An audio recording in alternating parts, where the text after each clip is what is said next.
This is one of the things that surprised me perhaps the most as I was doing the research for this book.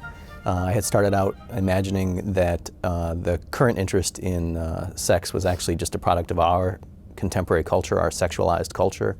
But as I did research for the book, I discovered that in fact, even from the beginning of the nation, people had been looking at the private lives of the Founding Fathers. I think what interested me about this particular story, and Sex and the Founding Fathers is about American stories about sex and the Founding Fathers. It's about their personal lives.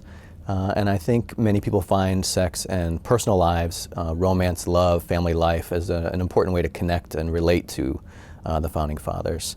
As I discuss in the book, this is not without its problems, though.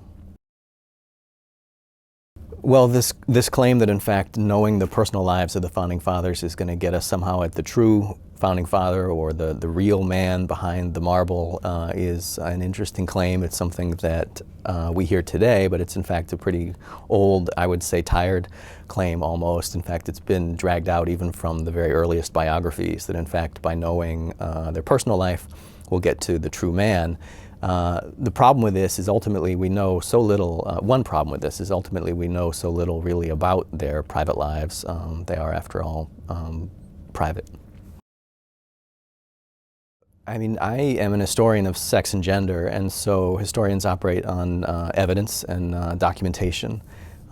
So depending on the Founding Father, there's some good documentation. In the case of Gouverneur Morris, for example, who many people don't know very well, but he's the man who wrote our We the People preamble to the Constitution.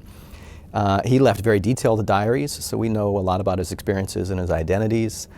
For others, we have really almost no documentation about what their marriages were like, what their courtships were like, what their extramarital affairs might have been like. Well, it's interesting to me that people ask this question, that we want to know the answer to this question. I think is part of this story, that there's something imagined that it would somehow tell us something about ourselves or about our nation.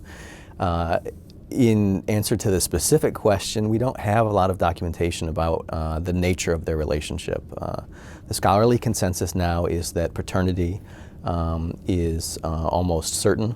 In the case of Jefferson having fathered Sally Hemings's children. What we know much less about, though, is the dynamic of the relationship, which would have been a decades-long relationship.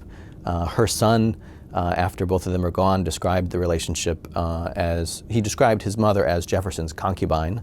So we have that to work with. Beyond that, we know almost nothing really about what that dynamic would have been like. This hasn't stopped people, though, from imagining it as even as a love story, really, love across the color line in some pretty popular films relatively recently. Yeah, this is an interesting question, and I think it brings us back to the first question, really, about this long history. And so I think people may think that today we're obsessed with sex. Our celebrity culture, our 24/7 news cycle is just dragging out sex to sell story, that we're peering into the private lives of celebrities in a way that we haven't in the past.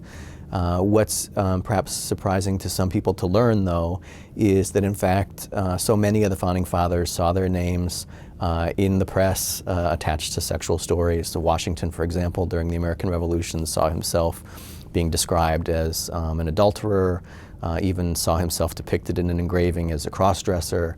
These things were done to undermine his authority, of course, during the war.